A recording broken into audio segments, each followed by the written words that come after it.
Hello everyone, this is Mansi representing in RK9। I hope आप लोग बहुत अच्छे होंगे और अपनी स्टडीज को बहुत अच्छे से कर रहे होंगे। Again I am here with one of the most important session of question series. In the last video we covered the half part of question series and in this video we cover the remaining portion of the question series. These are the most expected and suggested questions which are very important for the exam point of view. So dear students, without wasting time, let's start the session. Now here, the first question is,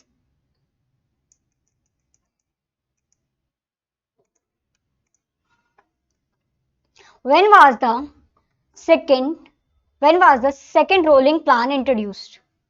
Second rolling plan introduced. Rolling plan क्या होता है कि मतलब government का initiative या government का ऐसा plan जिसमें कमेंसमेंट की और उसके पीरियड कवर होने की, उसका एंड ऑफ द पीरियड का डेट कंफर्म नहीं होता है।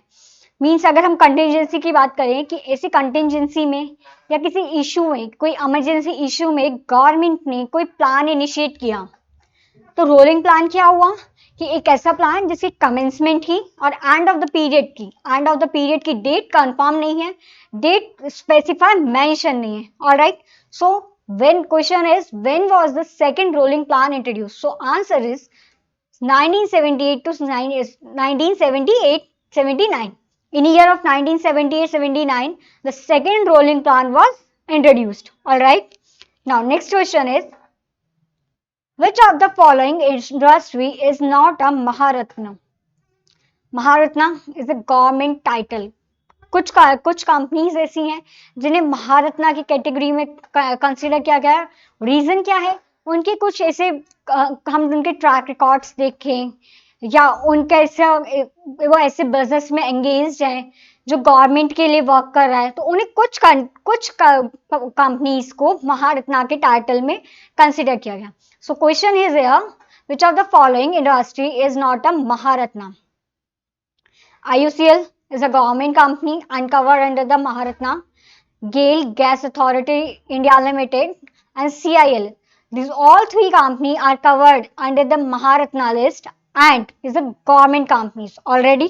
Alright, महारत्ना एक टाइटल होता है जिसमें गवर्नमेंट कंपनीज को कंसिडर किया जाता है। ऐसी कंपनीज या जिनके या गवर्नमेंट के, या तो वो गवर्नमेंट की वर्किंग कर रही हैं, गवर्नमेंट के लिए वर्क कर रही हैं, या उनके track records, according to their track records उन्हें इस टाइटल में कंसिडर किया जाता है। So the answer is here D, RINL is a company which is not covered under the Maharatna. Clear? Now second question, next question is,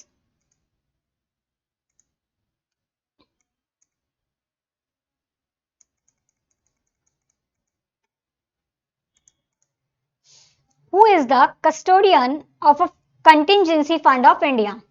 Who is the custodian of contingency fund of India? Contingency fund क्या होता है कि government के पास एक ऐसा fund available हो जिसे emergency के टाइम पे, इन द इमरजेंसी, उसमें से फंड लिया जाता है for the benefit of public. Public के बेनिफिट के लिए इमरजेंसी में इस फंड को यूज किया जाता है।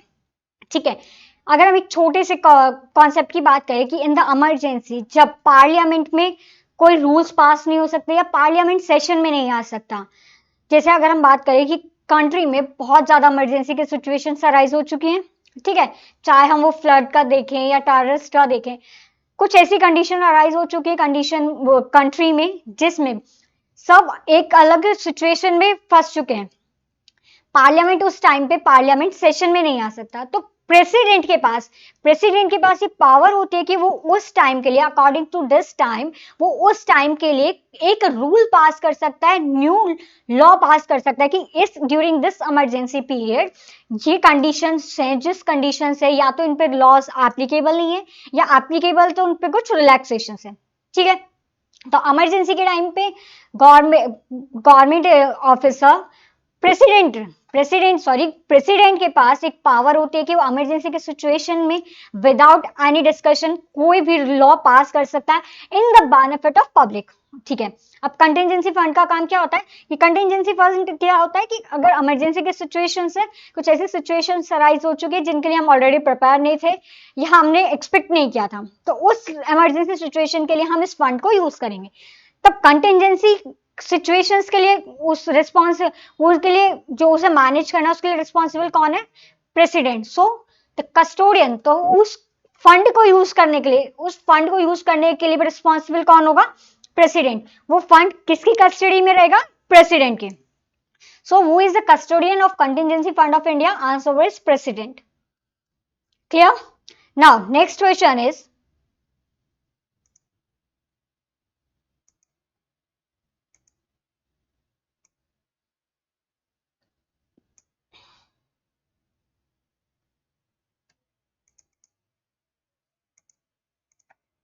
which state is the largest producer of cocoa in India?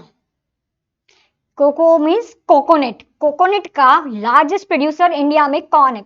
Which state is the largest producer of coconut in India? Answer is Kerala.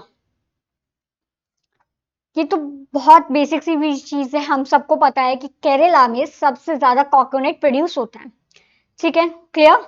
Next question, how many national investment manufacturing zones have been granted till now? Again, I am repeating question. How many national investment manufacturing zones have been granted till now? National investment manufacturing zones. ये क्या होते हैं? Investment है.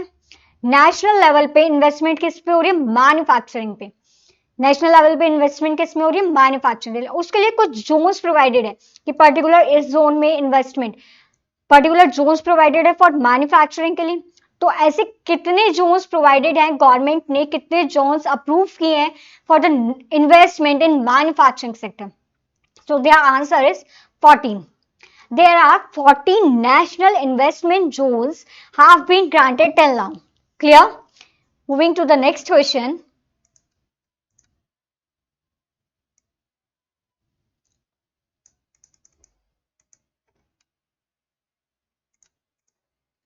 Which state is the largest e-waste producer in India?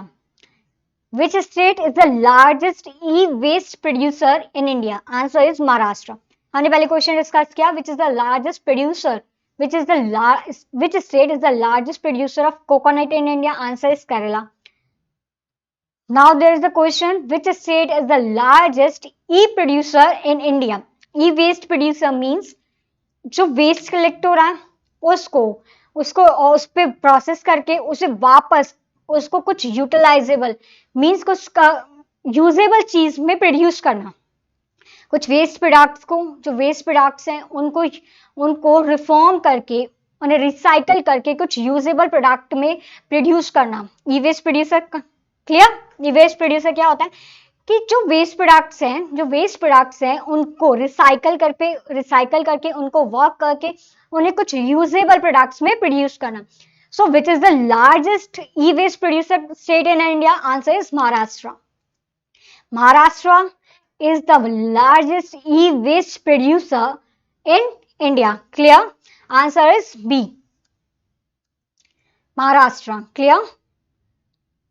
Next question is,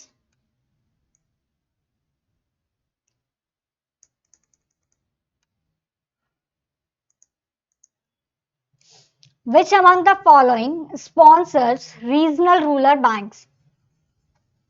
Regional rural banks are the category of the commercial bank. हमने commercial bank को 4 categories में बाइफिकेट किया था, 4 कैटेगरीज में डिवाइड किया था. Public sector, private sector, foreign banks and regional rural banks. तो regional rural banks को स्पॉन्सर कौन कर रहा है? National commercial banks. Clear? Sponsor कौन है regional rural banks? National commercial banks. Because regional rural banks are is a category of the national commercial banks. So here the answer is national commercial banks. Clear? Next question is, what is the contribution of MSME, micro small medium enterprises to Indian exports? हमने already discuss किया था chapter में, तो हमने detail में discussion किया था कि गवर्नमेंट ने ऐसे इनिशिएटिव्स लिए हैं जो एमएसएमई सेक्टर को एक्सपोर्ट में प्रमोट कर रहे हैं कि वो कुछ ऐसा प्रोड्यूस करें जिन्हें हम एक्सपोर्ट कर सकें, जिससे गवर्नमेंट को भी फायदा हो और उन लोगों को भी फायदा हो. तो क्वेश्चन क्या पूछ रहा है कि एमएसएमई सेक्टर का माइक्रो स्मॉल मीडियम सेक्टर का इंडियन एक्सपोर्ट में कितना कॉन्ट्रीब्यूशन है. आई होप आप लोगों को याद होगा, हमने डिस्कस किया था, answer is 45%। MSME sector Indian export में कितना परसेंट कंट्रीब्यूशन कर रहा है? 45%। Clear? Now next question is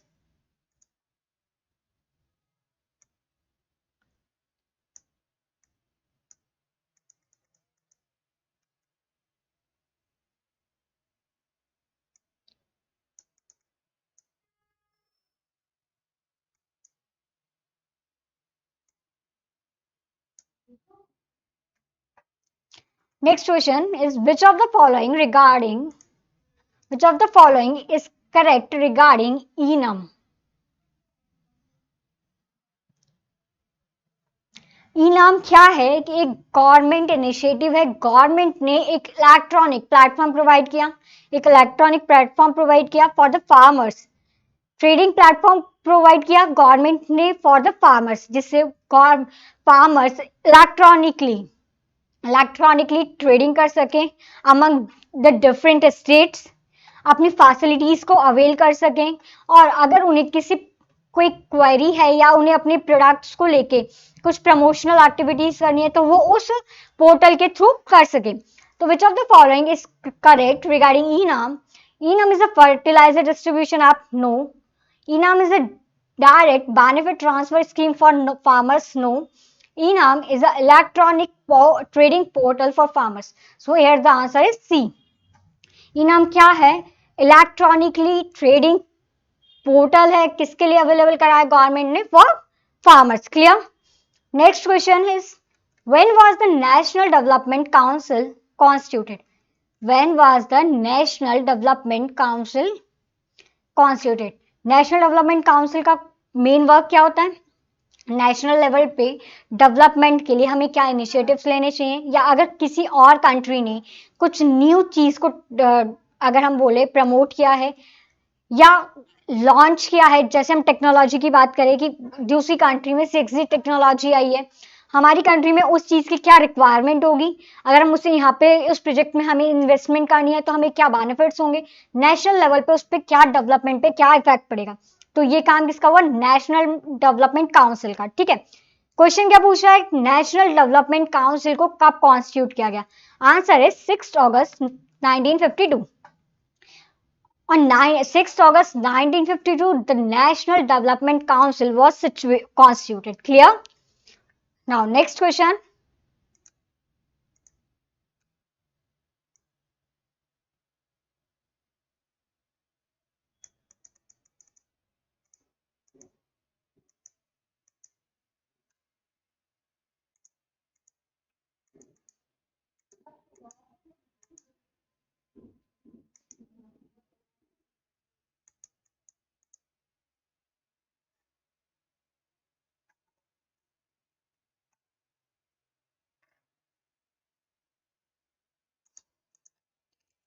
Which of the following is correct about Niti Aayog?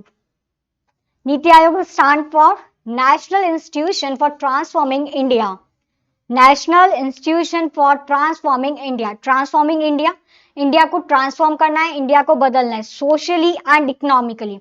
हमने डिस्कस किया था national institution for transforming India by national economically and socially. India को reform करना है, चेंज करना है।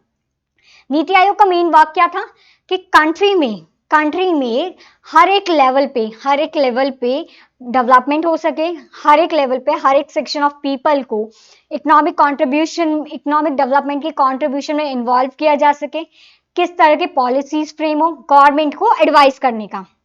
ठीक है, हमने एक और चीज डिस्कस की थी कि नीति आयोग को हम क्या कहते हैं? गवर्नमेंट का think tank of the government. Niti Aayog is considered as a think tank of the government and constituted on 1st January 2015. Clear? Now, here's the question. Which of the following is correct about Niti Aayog? Niti Aayog was formed on 25th January 2016. No. On 1st January 2015. Niti Aayog comes under the Ministry of Commerce and Industry. No. The full form of Niti Aayog is National Institute for Technical Initiatives. No. Niti Aayog stands for National Institution for Transforming India. Clear? The D option is the Niti Aayog is a policy think tank of the government. So answer is D. Correct option क्या है? D. NITI Aayog को हम क्या बोलते हैं? Think tank of the government. Clear? Next question, which organization release a composite water management index? Composite water management index किस organisation ने release किया? हमने नीति आयोग का फंक्शन देखा था कि हर एक लेवल पे डेवलपमेंट को मैनेज करना, कंट्री की वर्किंग को इजीली बनाए रखने, स्मूथली बनाए रखने के लिए हर एक सेक्टर पे गवर्नमेंट को रिकमेंड करना, पॉलिसी प्रोवाइड कराना। ठीक है, तो composite water management index introduced by the NITI Aayog. Clear? Now next question is,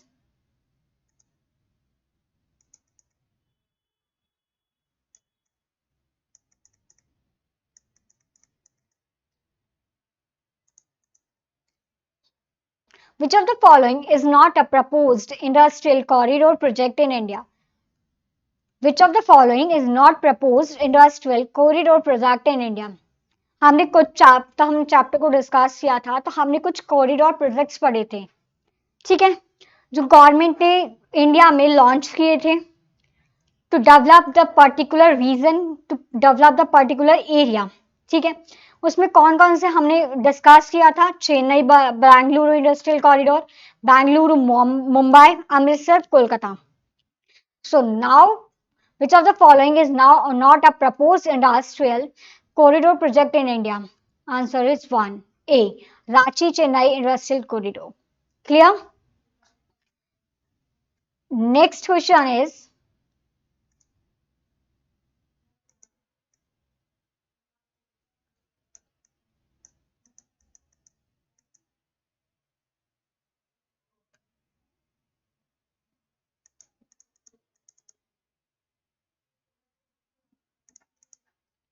consider the following differences between International Monetary Fund and World Bank. International Monetary Fund and World Bank. While main task of World Bank is to fight poverty, IMF aims to economically strengthen its member countries. Second is, while IMF International Monetary Fund provides only short-term loans, World Bank provides both short-term and long-term loans. International Monetary Fund क्या होता है? International level पे एक monetary agency है जो अपनी countries में या अपनी कंट्रीज में या मेंबर कंट्रीज को फंड प्रोवाइड कराती है। सेम है, वर्ल्ड बैंक क्या करता है? जो कंट्रीज जिन कंट्रीज का उनके साथ अकाउंट मेंटेन है या जो उनकी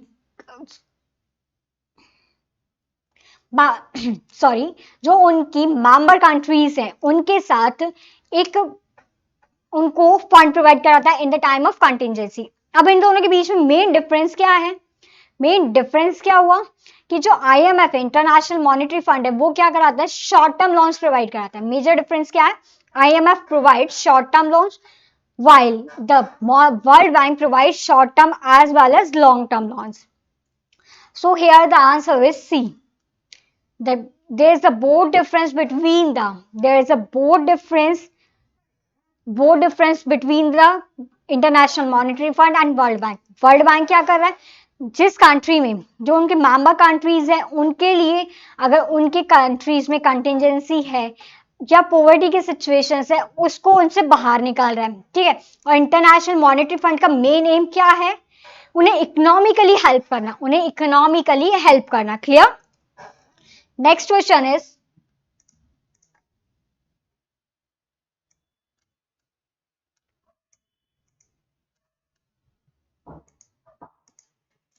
India's economy is now considered to be a service sector driven economy. The service sector is often categorized into market services and non-market services. Which of the following is an example of non-market services? हमने service sector में discuss किया था कि हमने दो categories में divide किया service sector को, market services and non market services. Market service में क्या आता है? Education, repairing, banking facilities, insurance facilities. Non market services में अगर हम बात करें हेल्थ, हॉस्पिटैलिटी। क्लियर? अब हम क्वेश्चन की तरफ देखें तो India's economy is considered to be a service sector driven economy. The service sector is often categorized into market services and non-market services. Which of the following is an example of non-market services? Lodging is a market services, catering market services, repairing market services. So answer is health. Health is to be considered as a non-market services. Clear? Now next one is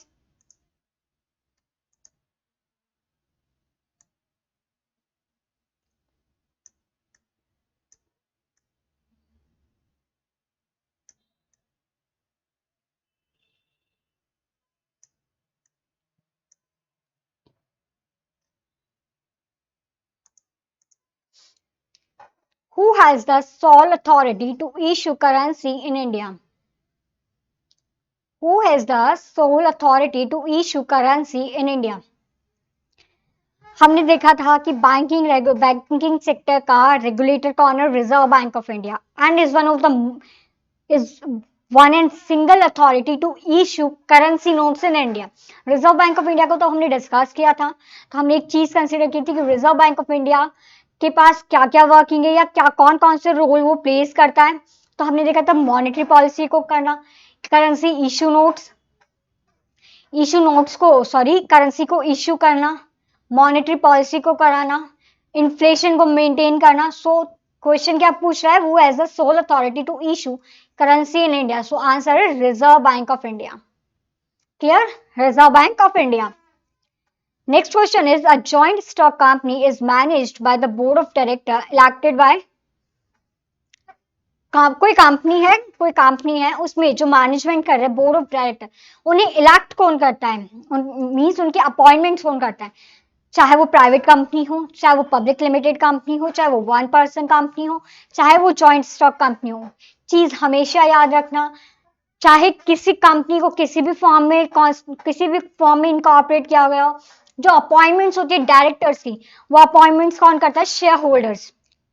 so question क्या कह रहा है? अ joint stock company is managed by the board of director is elected by the share holders. Clear? Now next question.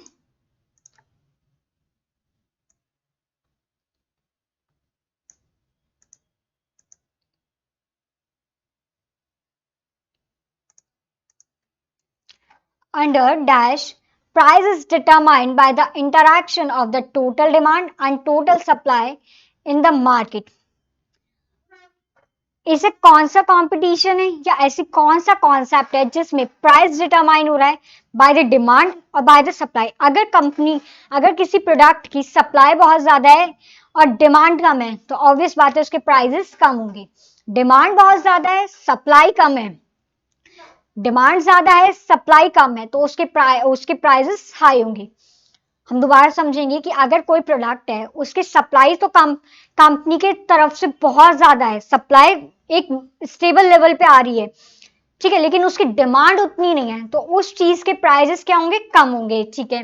अगर demand बहुत ज्यादा है, supply कम है, demand बहुत ज्यादा है और सप्लाई कम है, तो उसके प्राइसेस क्या होंगे? हाई होंगे.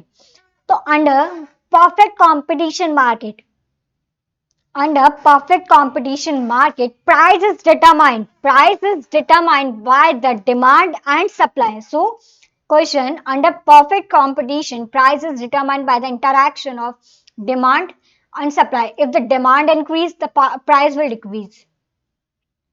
Sorry, if demand is high and the supply is low, so the price will be high. If demand is low and supply is high, so the price will be low. Clear? Under perfect competition, price is determined by the interaction of total demand and total supply. यही हमने अभी discuss किया. Clear? Now moving to the next question.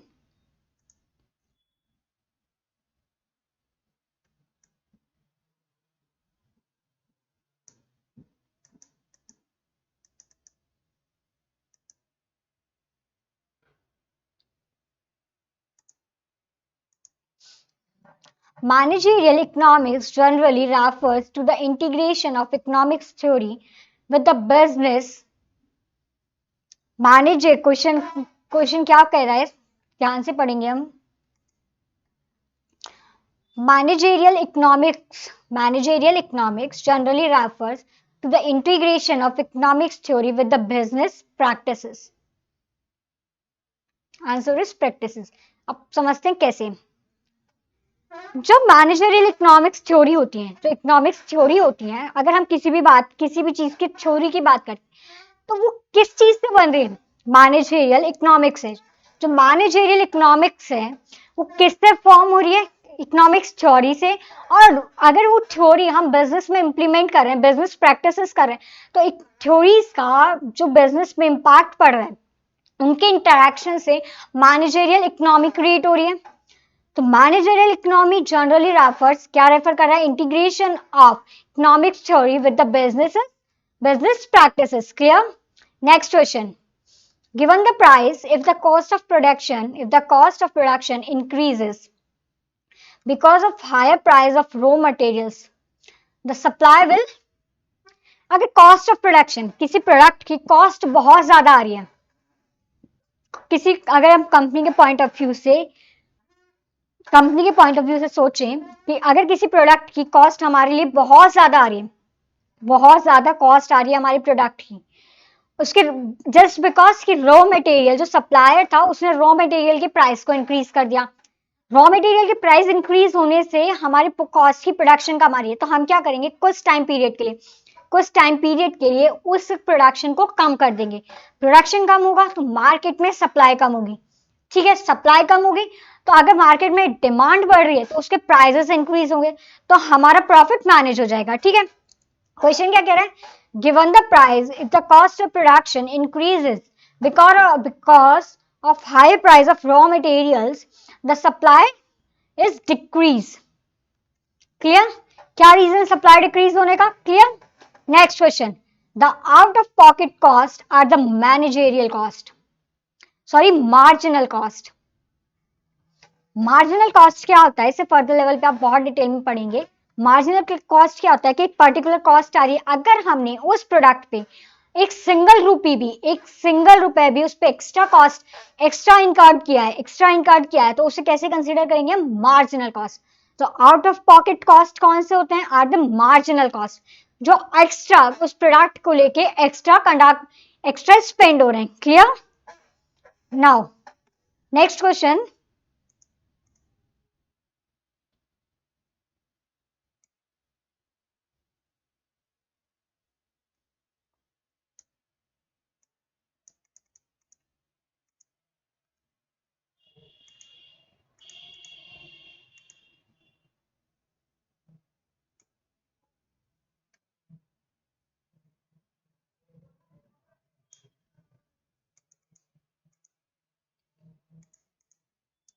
distinction between private sector and public sector is determined on the basis of economic system, motive, principle of pricing.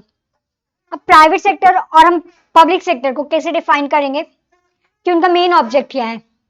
Public sector का main object क्या होता है, to do business for the benefit of public, private sector का object क्या होता है, to make the profit for their own members, profit earn करना है for particular their members. Clear. Economic system, अगर हम पब्लिक सेक्टर की बात करें, वो इकोनॉमिक लेवल पे एक बड़े लेवल पे होता है, वो बिजनेस कंडक्ट कर रहा होता है। प्राइवेट सेक्टर की बात करें तो वो कंपैरेटिव टू, ऐसा नहीं है कि प्राइवेट सेक्टर कम वेल्थ जनरेटेड होगा। प्राइवेट सेक्टर की बात करते हैं तो comparatively to the public sector it is on the low level. Clear. The distinction between the private sector and public sector is determined on the basis of economic system, yes, motive, yes, and principle of pricing, of course. So answer is D, all of the above. Clear? Next question, produced on a small scale have relatively inelastic supply. Inelastic supply में क्या होता है कि अगर हमने product को अगर कोई कमोडिटी है, कोई प्रोडक्ट है, उसके प्राइसेस में हम चेंज कर रहे हैं, उसके अगर उसके सप्लाई में हम चेंजेस करें तो उसके प्राइस पे इफेक्ट पड़ता है, उसके प्राइस पे इफेक्ट, उस पे प्राइस पे कोई इफेक्ट जनरेट नहीं हो रहा है। Clear? So goods produced on small scale have relatively elastic supply. Clear? Next question. Oligopoly is a type of market a dash exists in the industries. Oligopoly में क्या होता है? Oligopoly को हमने डिस्कस किया था। Oligopoly में क्या होता है कि वहां पे सप्लायर्स कम है लेकिन बायर्स एक लार्ज क्वांटिटी में, buyers in number of ways, buyers क्या है बहुत ज्यादा क्वांटिटी में लेकिन सप्लायर्स बहुत कम है, कुछ फ्यू फर्म्स है जो उस बिजनेस में डील कर रहे हैं। तो oligopoly is a type of imperfect market. Perfect market क्या होता है कि एक अच्छे लेवल पे मतलब एक हम बात करें कि गुड लेवल पे ही सप्लायर्स है और गुड लेवल पे ही बायर्स हैं, in between two major quantities पे सप्लायर भी है और मेजर क्वांटिटीज पे बायर भी है। This is a perfect market. Imperfect market में क्या है कि या तो बायर कम है या फिर सेलर कम है। तो ओलिगोपॉली में क्या है कि सेलर कम है, सेलर मींस कुछ फ्यू फर्म्स ही हैं जो उस बिजनेस प्रोडक्ट में डील करें, लेकिन जो बायर्स हैं वो लार्ज क्वांटिटी में। तो oligopoly is a type of imperfect market. A few firms exist in the industry. Clear? Now next question is,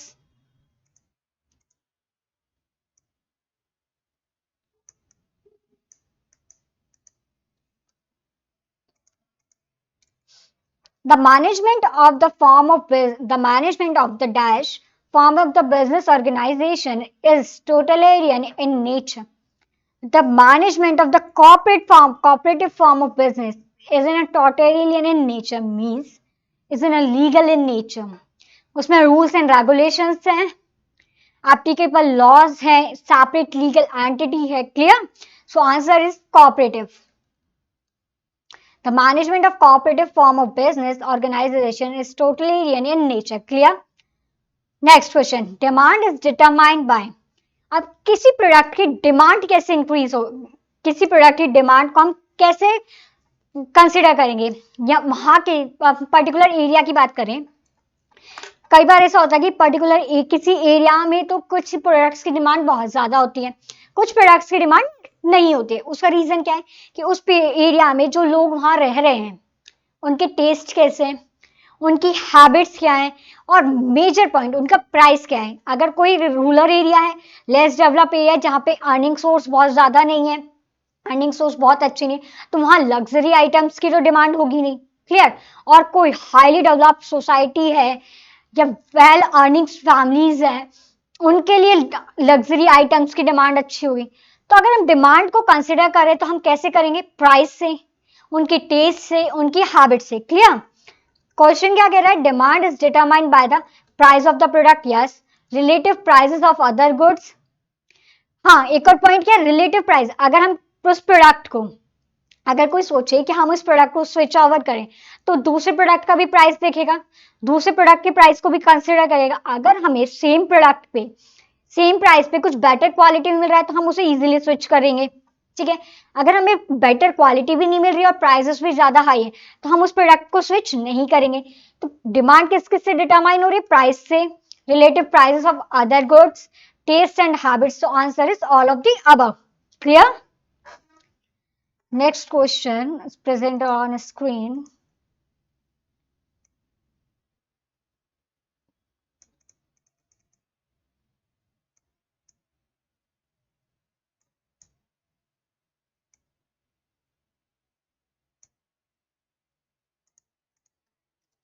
When a firm's average revenue is equals to average profit.